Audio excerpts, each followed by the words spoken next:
ఈరోజే అసూన్య శయనవ్రతం ఎంతో విశేషమైన రోజు. మరి ఈ రోజు ఎంతో విశేషమైన ఈ కథను విన్నా, చదివినా, చెప్పినా, వినిపించినా జన్మల పాపాలు తొలగిపోతాయి. ఆ లక్ష్మీనారాయణల సంపూర్ణ అనుగ్రహం మీకు కలుగుతుంది. మరి ఆ కథ ఏంటో ఇప్పుడు ఈ వీడియోలో తెలుసుకుందాం. అగ్నిపురాణం ఏం చెప్తుంది అంటే, ఈ రోజున లక్ష్మీనారాయణలు పూజించిన వారికి భార్యాభర్తల మధ్య విభేదాలు ఏమైనా ఉంటే అవన్నీ తొలగిపోతాయట. భార్యాభర్తల మధ్య సఖ్యత పెరుగుతుందట, అన్యోన్యత పెరుగుతుందట.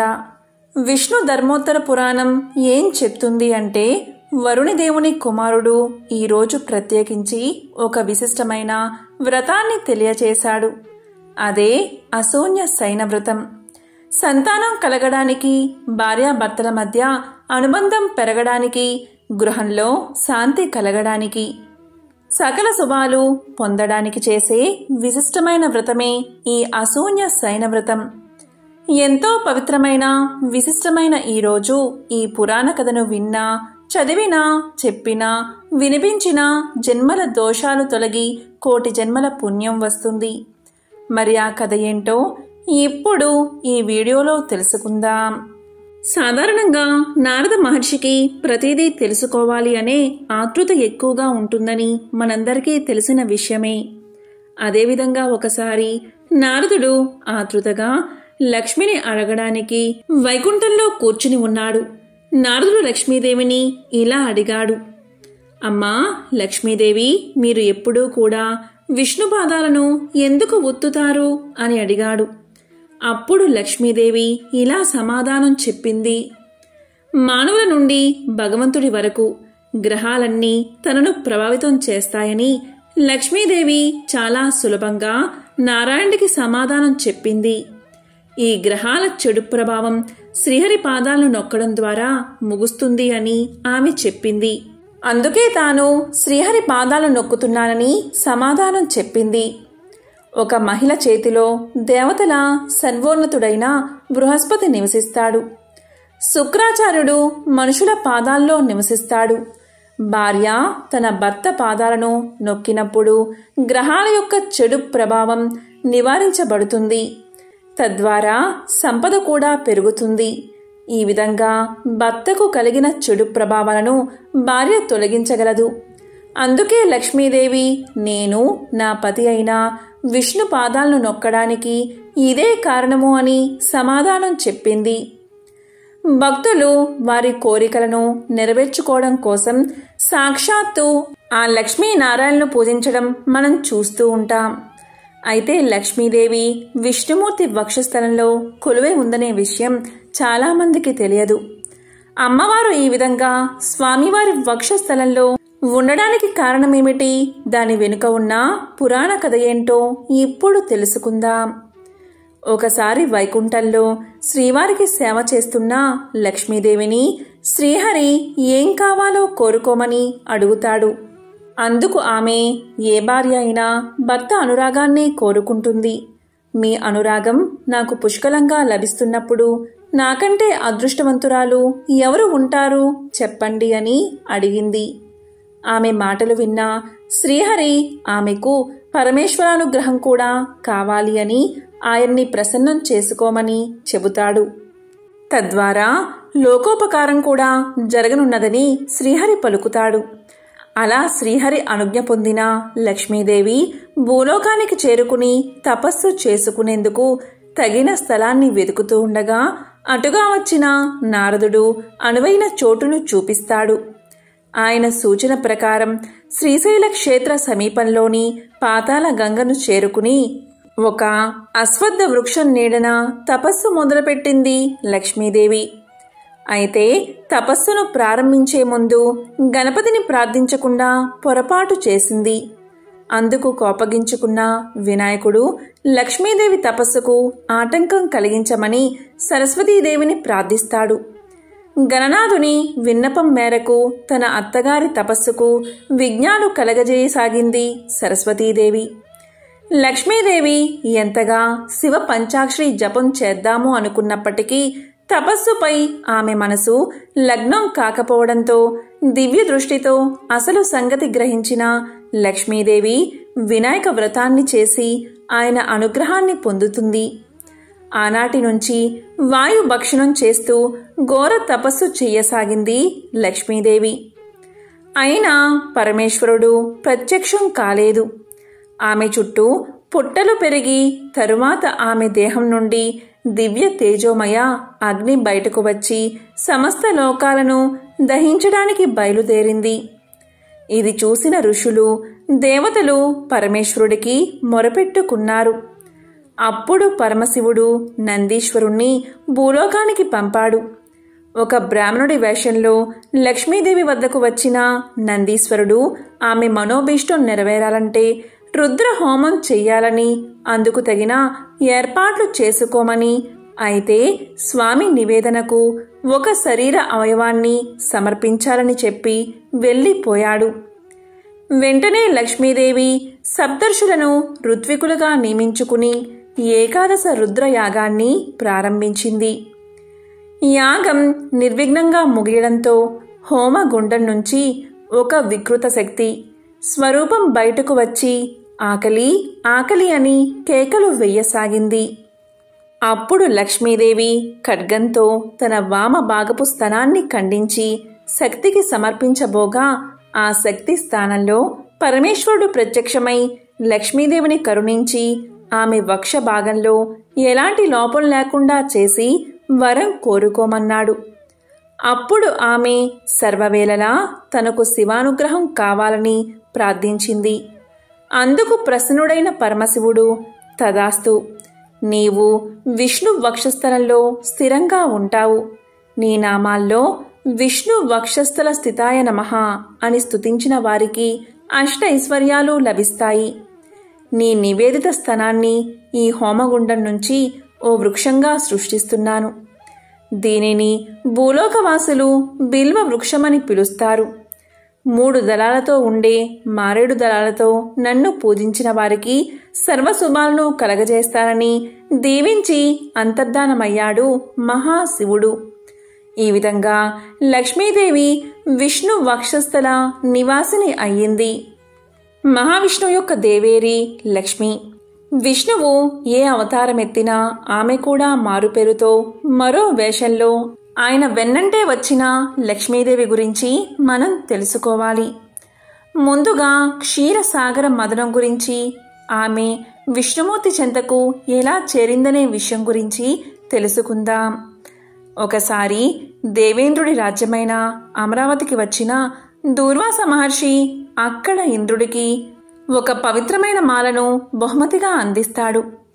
అయితే ఆ మాలను తీసుకున్న ఇంద్రుడు దానిపై అంత ఆసక్తి లేనట్లుగా తన వద్ద ఉన్న ఐరావతానికి ఆ మాలను ఇస్తాడు. ఇంద్రుడు ఇచ్చిన ఆ పూలమాలను నేలకేసి తొక్కేస్తుంది ఐరావతం. అది తనకు ఎంతో అవమానంగా భావించిన దూర్వాసుడు ఇంద్రుడిపై కోపంతో శపిస్తాడు. ఇంద్ర, ఏ రాజభోగాలను చూసుకుని నువ్వు మిడిసి పడుతున్నావో అవి లేకుండా పోవుగాక అని ఇంద్రుడికి శాపం పెట్టి కోపంగా అక్కడి నుండి వెళ్ళిపోతాడు దూర్వాసుడు.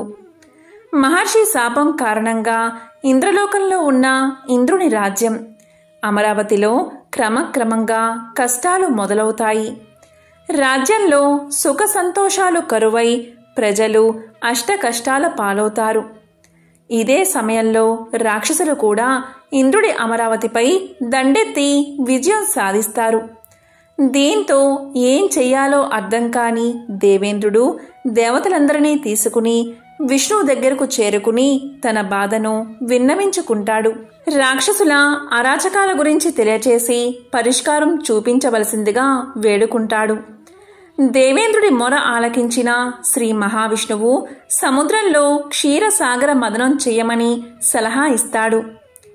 దేవతలు రాక్షసులు చెరోవైపు చేసే క్షీరసాగరం నుంచి వచ్చే అమృతం ఎవరకు చెందుతుందో వారిని విజయం వరుస్తుందని చెప్పి పంపిస్తాడు. మహావిష్ణువు సూచన మేరకు దేవతలు అలాగే రాక్షసులు క్షీరసాగర మదనం చేస్తారు. అది ఒక యుద్ధ సన్నివేశాన్ని కలిగించేటట్లు ఉంటుందని పురాణాలు చెబుతున్నాయి. క్షీరసాగర మదనం చేసే క్రమంలోనే సముద్ర తరంగాల మధ్యలో నుంచి ఒక తామర పువ్వుపై కూర్చున్న లక్ష్మీదేవి ప్రత్యక్షమవుతుంది.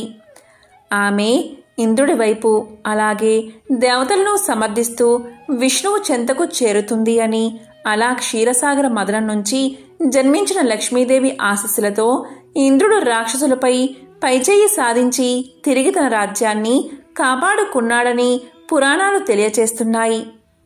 ఆయురారోగ్యాలతో భోగ భాగ్యాలతో శుభలాభాలతో దీవించే వ్రతమే అసూన్య శయన వ్రతం. ఒకసారి నారద మహర్షి అంబరీష మహారాజుతో ఈ విధంగా చెప్తున్నాడు. అంబరీష మహారాజా, శ్రద్ధగా విను. ఒకసారి శృతదేవుడు శృతకీర్తి మహారాజుకు ఏం చెప్పాడో ఆ విషయాలు నీకు తెలియజేస్తున్నాను. ఒకానొక సమయంలో శృతదేవ మహాముని మాటలు విన్న శృతకీర్తి మహారాజు ఇలా పలికాడు. ఓ మునివర్య, మన్మధుని భార్య రతీదేవి అసూన్య శయన వ్రతాన్ని చేసినట్లు మీరు చెప్పారు. ఆమెకు ఆ వ్రత విధానాన్ని దేవతలు చెప్పినట్లుగా మీరు నాకు వివరించారు.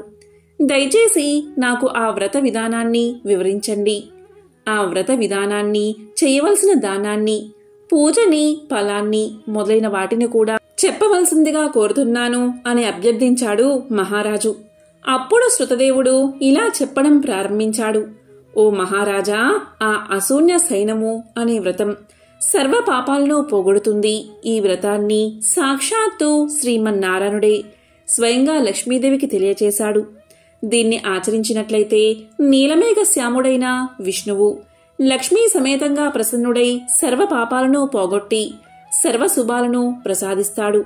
ఈ వ్రతాన్ని ఆచరించే గృహస్థులు ధర్మానువర్తులై సఫలమైన గృహస్థ జీవనాన్ని గడిపి సర్వ సంపదలను పొందగలరు. ఈ వ్రతాన్ని ఆచరించేవారు ఆ తర్వాతి 4 మాసాల్లోనూ పాయసాన్ని భుజించాల్సి ఉంటుంది. అంటే ఈ వ్రతాన్ని శ్రావణ మాసంలోని శుద్ధ విదియ రోజు ప్రారంభించాలి. ఇక పారణ దినమునాడు లక్ష్మీ సమేతుడైన శ్రీ మహావిష్ణువును అర్చించి చతుర్విధ భక్ష్యాలను వండి నివేదన చెయ్యాలి. కుటుంబం గల సద్బ్రాహ్మణుణ్ణి పూజించి అతనికి చతుర్విధ భక్ష్యాలను వాయనంగా ఇవ్వాలి. బంగారం లేదా వెండితోటి లక్ష్మీనారాయణ ప్రతిమను చేయించి పట్టు వస్త్రాలు, తులసి మాలికలు మొదలైనటువంటి సుగంధ వస్తువులతో పూజించాలి. శయ్యాదానము, వస్త్రదానము చేసి బ్రాహ్మణుడికి భోజనం పెట్టి దంపతుల పూజ చెయ్యాలి. ఈ విధంగా శ్రావణమాసం మొదలు 4 మాసాలు విష్ణువును లక్ష్మీ సమేతంగా పూజించాలి. భూదేవి సహితుడైన సనందాది ముని సంస్కృతుడు పరిశుద్ధుడు అయినటువంటి శ్రీ మహావిష్ణువును అర్చించాలి. ఈ విధంగా చేసి అష్టాక్షరి మంత్రంతో హోమాన్ని చెయ్యాలి.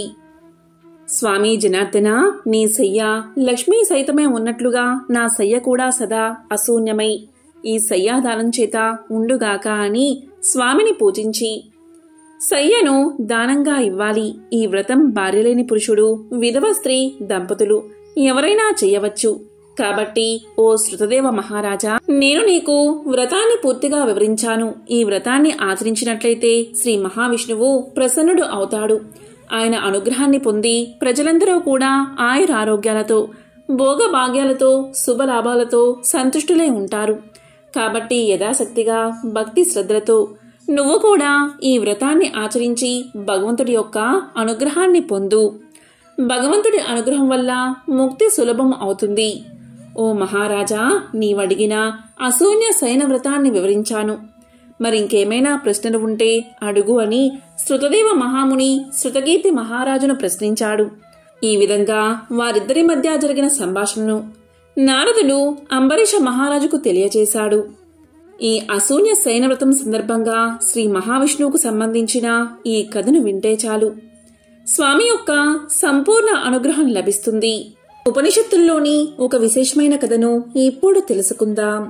ఒకసారి మానవ దేహంలోని ఇంద్రియాలకు అంటే ప్రాణానికి, మనసుకి, వాక్ శక్తికి, నేత్రాలకి, చెవులకి గొప్ప యుద్ధం జరిగింది.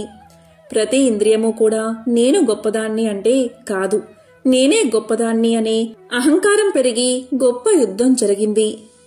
ప్రతి ఇంద్రియము నేనే గొప్పదాన్ని అంటే కాదు నేనే గొప్పదాన్ని అని పోటీ పడ్డాయి. అవి ఎంత వాదించుకున్నా గొప్పవారు ఎవరో నిర్ధారణ కాలేదు.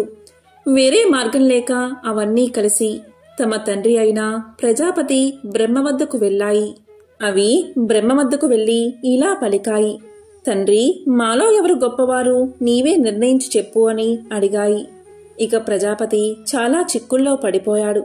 ఆయన అందరికీ తండ్రే కదా, ఆయనకందరూ సమానమే కదా, ఒకరు గొప్ప అని ఇతరులను బాధ పెట్టడం ఏమాత్రం ఇష్టం లేదు ఆయనకి.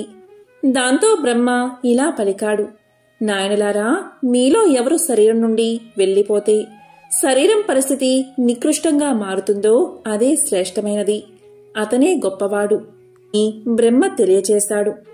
ఇక ఇంద్రియాల్లో ఒకటైన వాక్శక్తి ఇలా పలుకుతుంది, నేనే గొప్పదాన్ని, నేను లేకపోతే ఏదీ జరగదు, నేను మాట్లాడకపోతే మీ గతి ఏమవుతుందో చూడండి అని వాక్శక్తి బెదిరించి శరీరాన్ని వదిలి వెళ్లిపోతుంది.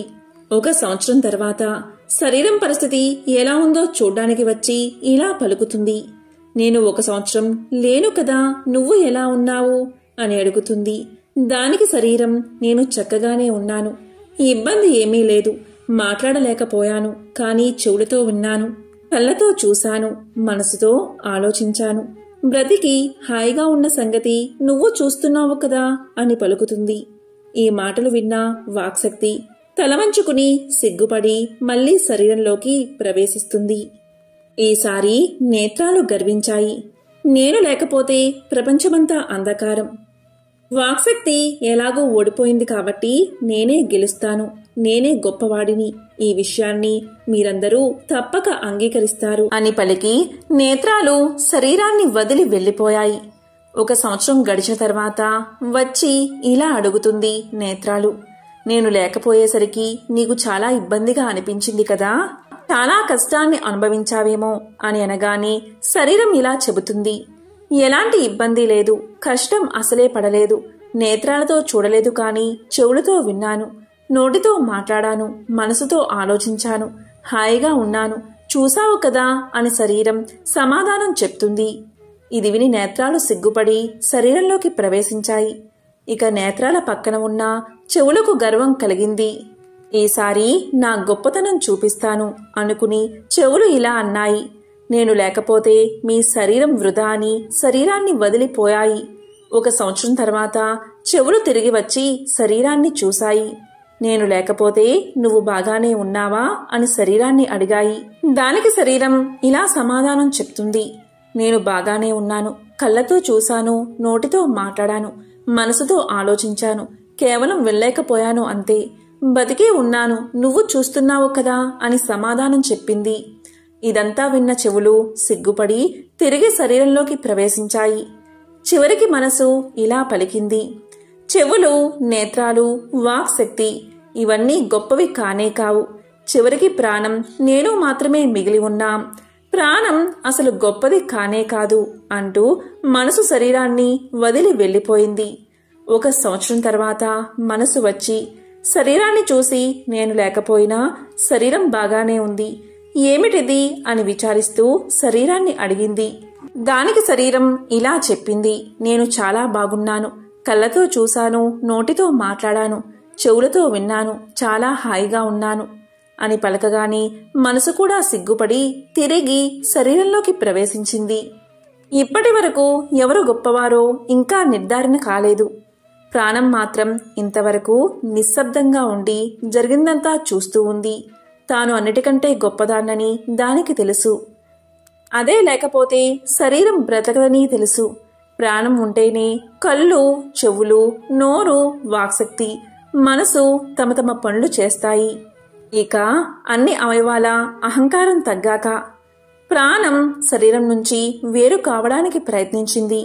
అలా ప్రయత్నించగానే కళ్ళు, చెవులు, వాక్శక్తి, మనసు ప్రమాదంలో పడిపోయాయి. అప్పుడు అవన్నీ కలిసి నీవే గొప్పదానవు, మా అందరికంటే నీవే ఉన్నతమైన దానివి, నీవల్లే మేము జీవించి ఉన్నాము. ఓ ప్రాణమా, నీవే తల్లివి, నీవే తండ్రివి, నీవే శక్తివి, నీవే తేజానివి. తల్లి పిల్లల్ని ఎలా రక్షిస్తుందో మమ్మల్ని నీవే రక్షించాలి అని మొరబెట్టుకున్నాయి. ఇక ప్రాణం ఇదంతా విని సంతోషించి తాను అందరికంటే గొప్పదాన్ని అని అందరూ గ్రహించినందుకు ఎంతో తృప్తి చెందింది. కాబట్టి ఉపనిషత్తులోని ఈ కథను విన్నా, చెప్పినా, చదివినా, వినిపించినా సకల శుభాలు కలుగుతాయి. గొప్ప ఋషీశ్వరుల్లో ఒకరన్న అహంకారానికి లోనైన నారద మునీంద్రులు తన గర్వంతో చివరికి ఎటువంటి గుణపాఠాలను ఎదుర్కొన్నాడో ఇప్పుడు చూద్దాం. నారద మునీంద్రులు నిరంతరం విష్ణుమూర్తిని తాను రచించి గానం చేసిన పాటలతో స్తుతిస్తూ నారాయణ మంత్రాన్ని ప్రపంచవ్యాప్తంగా విస్తరించేందుకు ఉపయోగించేవాడు. ఒకనాడు చింతిస్తూ ఉన్న ఒక వ్యక్తిని గమనించాడు నారదుడు. క్రమంగా అతని వద్దకు చేరుకుని అతని చింతకు, ఆందోళనకు గల కారణాల గురించి వాకబు చేయడం ప్రారంభించాడు. అప్పుడు ఆ ధనవంతుడు ఇలా చెప్పాడు. తాను ఎంత గొప్ప ధనవంతుడినైనా ఆ ధనాన్ని ఉపయోగించుకోవడానికి తనకంటూ వారసుడు లేడని అతని చింతనగా తెలియచేశాడు. అదేవిధంగా తనకు పుత్రుణ్ణి ప్రసాదించమని కంటినిండా ఆశను కలిగి నారద మునీంద్రుల వారిని ప్రార్థించాడు. అప్పుడు నారదుల వారు ఇలా పలికారు. ఓ వర్తకుడా, నాకు వరాలను నేరుగా ఇచ్చే శక్తి లేదు. నేను ఎటువంటి వరాలను ఇవ్వాలి అనుకున్నా అది విష్ణుమూర్తి ద్వారానే ఇవ్వగలను. నేను ఈ విషయాన్ని స్వామివారితో సంప్రదించి నీకు మంచి జరిగేలా చూస్తాను అని తెలియజేశాడు నారదుడు. కాని ఒక రకంగా ఇది సాధ్యమయ్యే పనేనా అనే సంశయం నారదుడిలో ఉంది. ఇక నారద మునీంద్రులు తన మనసులో ఉన్న ఆ వర్తకుని సందేశంతో విష్ణు భగవానుణ్ణి చేరుకున్నాడు. ఆ సమయంలో విష్ణు భగవానుడు తన నివాస స్థానమైన వైకుంఠంలో ధ్యానంలో కూర్చుని ఉన్నాడు. నారాయణ నారాయణ అని విన్న వెంటనే వచ్చింది నారద మునీంద్రుల వారిని వెంటనే అర్థం చేసుకున్నాడు మహావిష్ణువు. వెంటనే నారద మునీంద్రులు ఒక భక్తుడికి తమరి ఆశీర్వాదం కావాలని విష్ణువుని కోరుకున్నాడు. ఆ మాటలు విన్న విష్ణు భగవానుడు కళ్ళు తెరిచి ఎవరికి ఆశీర్వాదం కావాలి, ఎందుకని ఇవ్వాలి అని అడిగాడు. దానికి నారదుడు ఇలా సమాధానం చెప్పాడు. ధనవంతుడైన ఒక వర్తకుడి సమస్యను మొత్తం తెలియచేశాడు. క్రమంగా అతనికి పుత్ర సంతాన యోగ్యం కలిగించమని వేడుకున్నాడు. కాని అందుకు విష్ణు భగవానుడు ఇలా పలికాడు. నారద, ఆ వర్తకుడికి తండ్రయ్యే యోగ్యత లేదు. విధివ్రతను అనుసరించి విధానాలు ఉండాలి కాని వాటిని మార్చే ప్రయత్నం అస్సలు చేయకూడదని తెలియచేశాడు. అలాగే నారద, ఇలాంటి మార్పులు చేయడం ప్రకృతి విరుద్ధమని తేల్చి చెప్పాడు విష్ణువు. క్రమంగా విష్ణుమూర్తి నిర్ణయాన్ని గౌరవించి వర్తకుని పట్ల జాలితో అక్కడి నుండి వెళ్లిపోయాడు నారదుడు. కొన్నేళ్లు గడిచిన తర్వాత నారద మునీంద్రుల వారికి ఒకసారి ఆ ధనిక వర్తకుణ్ణి సందర్శించాలి అనిపించింది. క్రమంగా అనుకున్నదే తడవుగా వర్తకుని ఇంటికి వెళ్లాడు. అయితే ఆ వర్తకుడు నలుగురు కుమారులతో ఆడుకుంటూ ఉండడం చూసి నారదుడు ఆశ్చర్యపోయాడు. వెంటనే వర్తకుణ్ణి ఆ నలుగురు బాలురు ఎవరు అని అడిగాడు. దానికి వర్తకుడు సంతోషంగా ఇలా సమాధానం చెప్పాడు. ప్రభూ, నాకు మీ కారణంగా పుణ్యం వరించింది. ఈ రోజున మీ ఆశీర్వాదం కారణంగా నలుగురు కొడుకులు కలిగారు అని బదులు చెప్పాడు. అయోమయానికి గురైన నారదముని తక్షణమే ఆ ప్రదేశాన్ని వదిలి విష్ణుమూర్తి యొక్క నివాస స్థలమైన వైకుంఠాన్ని చేరుకున్నాడు. నారాయణ నారాయణ, ఓ వైకుంఠనాథ, అతని విధిరాతను మరలా రాయడం జరగని పని అని చెప్పిన మీరు ఇదంతా ఎలా చేయగలిగారు అని అడిగాడు. దానికి విష్ణుమూర్తి నవ్వి ఇలా పలికాడు. అప్పుడప్పుడు నా భక్తుల భక్తిని పరీక్షించే సమయం వస్తుంది.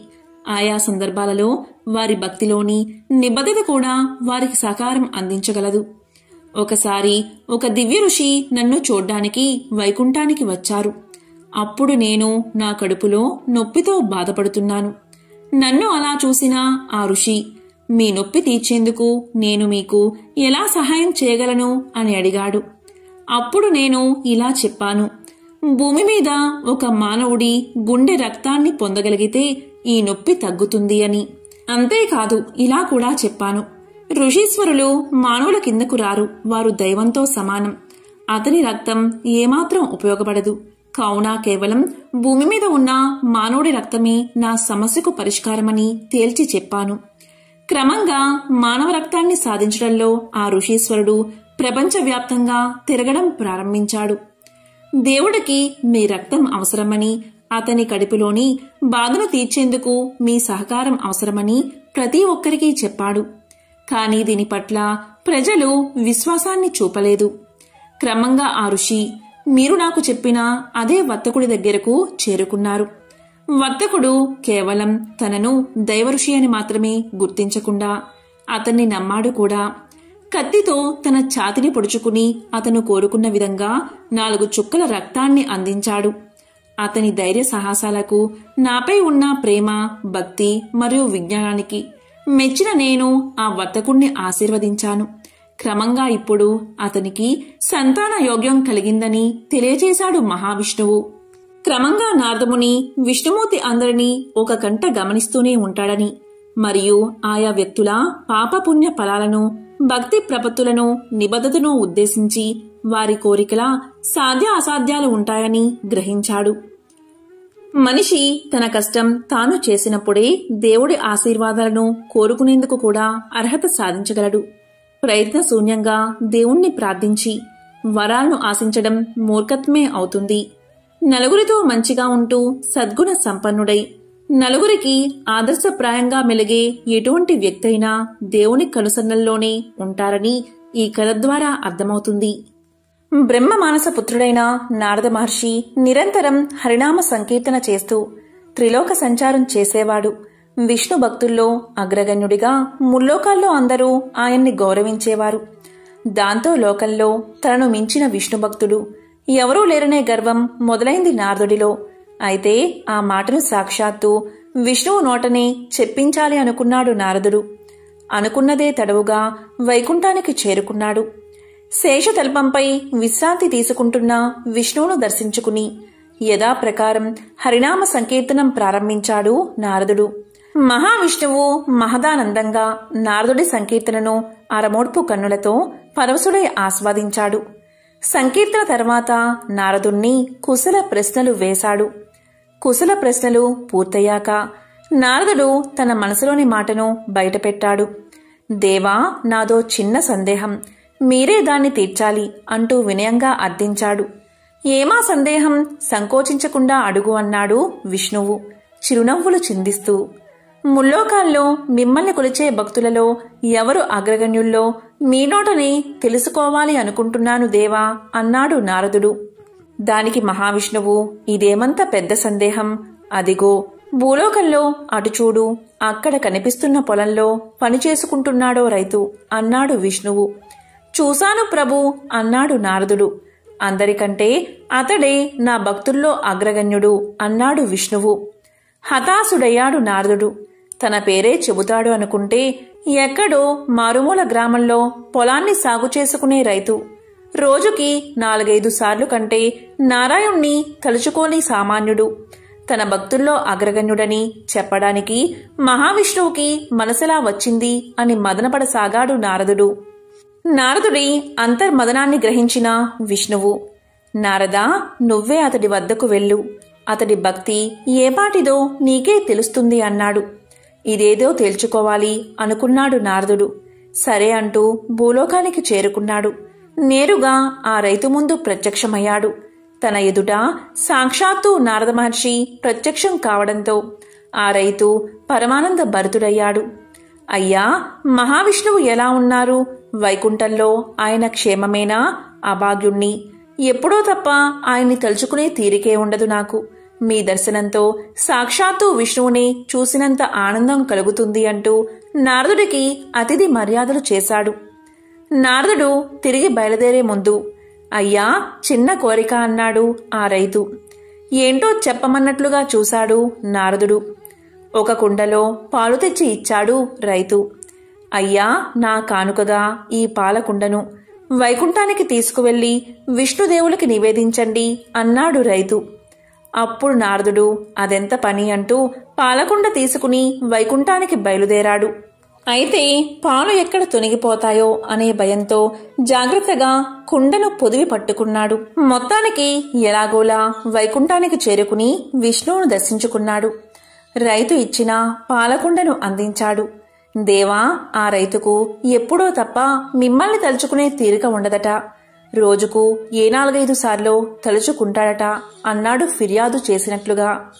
ఈ పాలకుండను తెస్తున్నప్పుడు నువ్వు నన్ను ఎన్నిసార్లు తలుచుకున్నావు అని ప్రశ్నించాడు విష్ణువు. ఒక్కసారి కూడా తలుచుకోలేదు. నా దృష్టి మొత్తం పాలకుండపైనే ఉంది. పాలెక్కడ తొణికిపోతాయో అనే ఆందోళనే నా మనసంతా నిండిపోయింది అని తలదించుకుని బదులిచ్చాడు నారదుడు. రోజంతా శ్రమిస్తూ ఉన్నప్పటికీ నన్ను మర్చిపోకుండా రోజుకు కనీసం 4-5 సార్లు అయినా తలుచుకుంటున్నాడు కదా ఆ రైతు అన్నాడు విష్ణువు. ఆ మాటతో నారదుడి గర్వం నశించింది. ఆ రైతు తనకంటే ఎందుకు గొప్ప భక్తుడో అర్థమైంది. మరి ఎంతో పవిత్రమైన ఈ అసూయ శయన వ్రతాన్ని ఎందుకు చేస్తారు అంటే భార్యాభర్తల మధ్య అనుబంధం పెరగడానికి, గృహంలో శాంతులు కలగడానికి ఈ వ్రతాన్ని ఆచరిస్తారు. ఈరోజు ఉదయం పూట లక్ష్మీనారాయణలు పూజించి సాయంకాలం పూట లక్ష్మీనారాయణలకు పవలింపు సేవ చెయ్యాలి. దీన్నే అసూయ శయన వ్రతము అంటారు. కాబట్టి ఉదయం పూజలో లక్ష్మీనారాయణల చిత్రపటానికి తులసిమాల అలంకరించండి. ఆ చిత్రపటం దగ్గర ఆవునేతితో దీపాన్ని వెలిగించండి. లక్ష్మీనారాయణల చిత్రపటానికి చామంతి పూలతో, పసుపు పువ్వులతో, తులసి దళాలతో అర్చన చేస్తూ ఆ చిత్రపటానికి ధూపదీప నైవేద్యాలు సమర్పించండి. ముద్ద కర్పూరంతో హారతి ఇవ్వండి. క్షీరాన్నాన్ని నైవేద్యంగా సమర్పించండి. ఆ తరువాత దానిని కుటుంబంలోని వారంతా ప్రసాదంగా తీసుకోండి. ఇక తర్వాత సాయంకాలం పూట లక్ష్మీనారాయణల విగ్రహాలు ఉంటే ఆ విగ్రహాలకు, ఒకవేళ విగ్రహాలు అందుబాటులో లేకపోతే లక్ష్మీనారాయణల చిత్రపటాన్ని ఉయ్యాల్లో ఉంచి ఊయల సేవ చెయ్యాలి. అందుకే దీన్ని అసూయ శయన వ్రతము అని పిలుస్తారు. మీకు వీలైతే మీకు దగ్గరలో ఉన్న విష్ణు సంబంధమైన ఆలయానికి వెళ్ళి ఆలయంలోని లక్ష్మీనారాయణల పవలింపు సేవను దర్శించండి. ఇలా చేస్తే కూడా ఉత్తమ ఫలితాలు కలుగుతాయి. అలాగే సాయంకాలం ఊయల సేవ చేసిన తర్వాత చంద్రుడికి అర్ఘ్యాన్ని ఇవ్వండి. ఒక గిన్నెలో నీళ్లు తీసుకుని ఆ నీళ్లలో రకరకాల పుష్పాలు వేసి చంద్రుడికి కూడా అర్ఘ్యాన్ని ఇవ్వండి. ఇలా చేస్తే ఉత్తమ ఫలితాలు కలుగుతాయి. ఈరోజు తప్పనిసరిగా ఈ మంత్రాన్ని జపించండి. ఇలా చేయడం వల్ల సమస్త శుభాలు మీకు కలుగుతాయి. ఆ మంత్రం ఏంటి అంటే ఓం లక్ష్మీ నారాయణాయ నమః, ఓం లక్ష్మీ నారాయణాయ నమః. దీనిని ఈరోజు 108 సార్లు పఠించండి. ఇలా చేయడం వల్ల లక్ష్మీనారాయణల అనుగ్రహం కలిగి శుభ ఫలితాలు కలుగుతాయి. భార్యాభర్తల మధ్య అన్యోన్యత పెరుగుతుంది. కుటుంబంలోని కలహాలు తొలగిపోతాయి. ఈరోజు మీకు వీలైతే లక్ష్మీ హృదయం అలాగే శ్రీమన్నారాయణ హృదయాన్ని పఠించండి. వీలు కానివారు శ్రీ లక్ష్మీనారాయణ నమో నమః అనే మంత్రాన్ని పఠించండి. ఎంతో పవిత్రమైన విశేషమైన ఈరోజు ఈ కథను విన్నా, చదివినా, చెప్పినా, వినిపించినా సకల శుభాలు కలుగుతాయి. జన్మల దోషాలు తొలగి కోటి జన్మల పుణ్యం వస్తుంది. ఓం శ్రీ మహాలక్ష్మియే నమః. ఓం నమో నారాయణాయ.